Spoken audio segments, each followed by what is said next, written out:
সাপ নাকি এই লতা খেলে আরও বিষধর হয়। হ্যাঁ, এমনটাই বিশ্বাস আদিবাসীদের।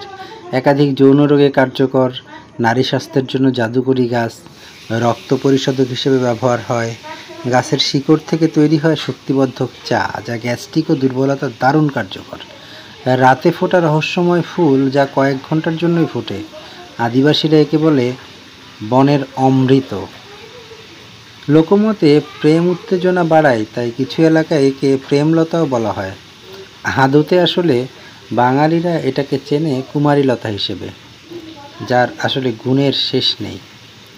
আপনারা যারা এই লতা সম্পর্কে জানেন, নিশ্চয়ই তার কার্যকরী সম্পর্কে জানবেন। আর যারা না জানেন, তারা গুগল বা ইউটিউবে সার্চ দিলে বিস্তারিতভাবে এই লতার কার্যকারিতা সম্পর্কে জানতে পারবেন। কুমারীলতার এক অদ্ভুত গুণাবলী আছে এবং গ্রাম বাংলায় এর সম্পর্কে ব্যাপক মিথও প্রচলিত আছে। আশা করি আপনার এলাকায় কী নামে